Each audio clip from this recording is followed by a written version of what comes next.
ตอนนี้วงการกระเทยไทยกลับมาเดือดอีกครั้งเพราะว่าเมื่อบนานมานี่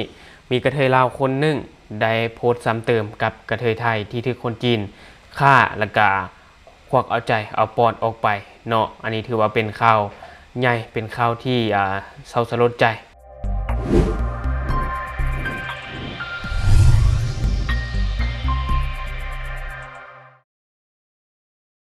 สบายดีทุกผู้ชมกลับมาพบกับซองทอล์กเดอะนิวและในมื้อนี้เองเราจะมาเว้าถึงวงการกระเทยไทยเนาะเพราะว่าในปัจจุบันวงการกระเทยไทย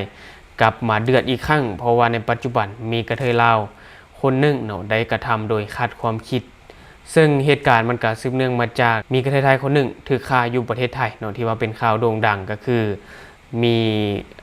สาวสองของไทยที่ถูกฆาตกรรมโดยสายนุ่มจีนเนาะที่ได้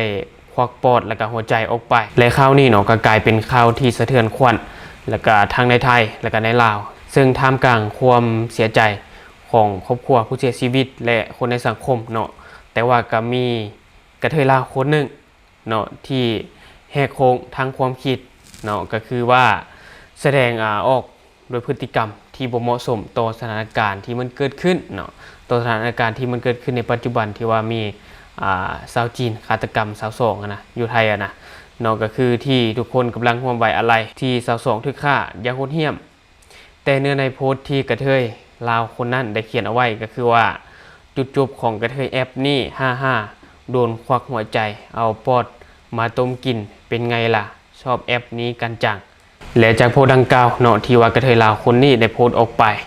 การได้สร้างความบ่พอใจให้กับสาวสองในไทยหรือว่ากระเทยไทยเป็นจำนวนหลงหลายและก็ทั้งในสังคมไทยก็บ่พอใจเช่นกันเนาะเลยมีคอมเมนต์แบบถล่มทลายเกี่ยวกับโพสต์ของกระเทยลาวนี้เนาะในเมื่อมันเกิดความบ่พอใจให้กับ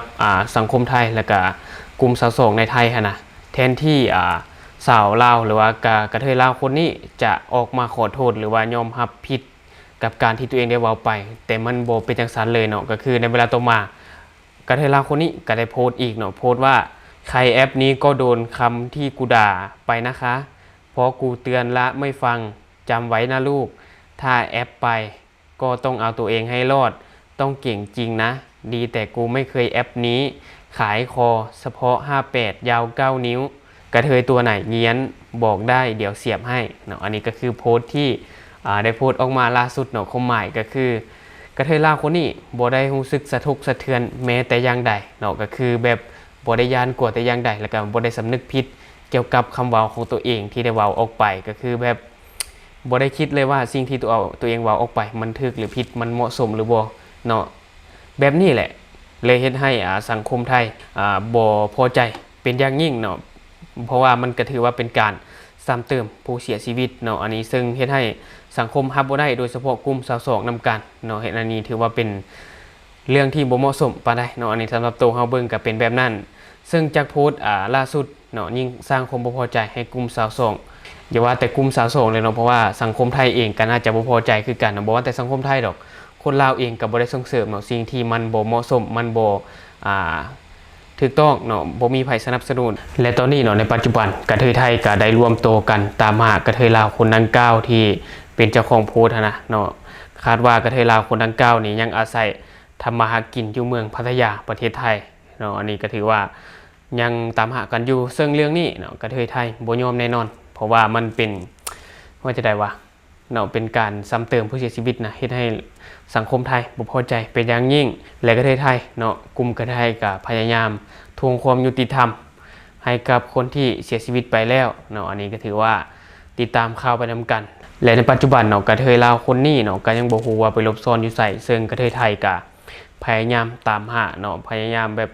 เฮ็ดจังได๋ถ้าเจอนี่ถือว่าบันเทิงเนาะถ้าว่ากระเทยไทยไปคนพบหรือว่าไปเจอตัวสาวสองของลาวนี่นะเป็นกระเทยลาวนี่นะเนาะนี่แต่ก็ติดตามไปนำกันว่าถ้าเจอแล้วจะเกิดเหตุการณ์แบบใดอันนี้ก็ท่าเบิ่งนำกันเนาะและบัดนี้เนาะเฮามาส่องเบิ่งโปรไฟล์กระเทยของลาวคนนี้เนาะก็คือยังบ่มีข้อมูลละเอียดเทื่อ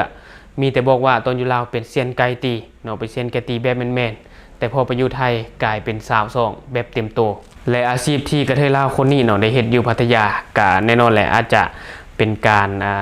เฮ็ดอาชีพเกี่ยวกับ การขายบริการในสถานที่บันเทิงอย่างต่างๆประมาณนี้แหละเนาะเพราะว่าแน่นอนแหละสาวโสดส่วนหลายก็จะไปอยู่แบบสถานที่บันเทิงอย่างต่างๆเนาะอันนี้ก็เฮาก็เบิ่งนํกันและความจริงแล้วเนาะกระเทยลาวคนนี้ก็ควรเขาเข้าใจกระเทยไทยที่เสียชีวิตไปเนาะบ่แม่นสิมาซ้ำเติมกับเหตุการณ์ที่มันเกิดขึ้นเนาะเพราะว่าเหตุการณ์ที่มันเกิดขึ้นก็บ่มีไผอยากให้มันเกิดดอกมันบ่แต่ในเมื่อมันเกิดขึ้นแล้วก็ควรเข้าใจกันเนาะร่วมไว้อาลัยแสดงความเสียใจบ่แม่นว่าสิมาซ้ำเติมกันในยามนี้คิดเห็นคนในครอบครัวเขาแน่เนาะเพราะว่า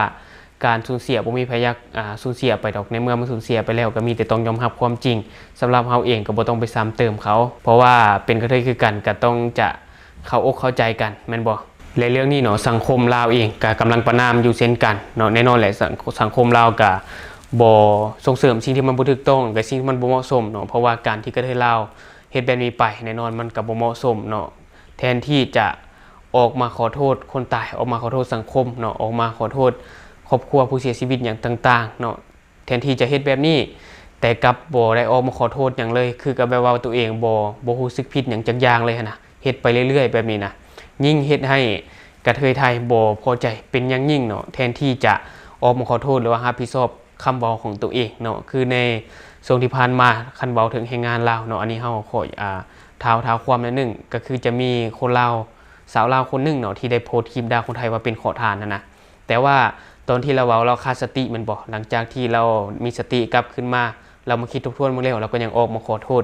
กับคำเว้าของตัวเองที่ตัวเองได้เว้าออกไปว่ามันแห้งเกินไปบ่แนวนี้จังซั่นเราก็ยังออกมารับผิดชอบคำเว้าของตัวเองเนาะเพราะว่าอีกอย่างเฮานี่ไปทำมาหากินอยู่บ้านเพิ่นแทนที่จะเสงี่ยมเข้มคมแต่ไปแสดงกิริยาแบบเลยเถิดแบบบ่เบิ่งกาลเทศะแบบนี้มันก็บ่เหมาะบ่สมมันบ่แต่นั่นก็ย่าแหละเนาะมันเป็นความคิดส่วนบุคคล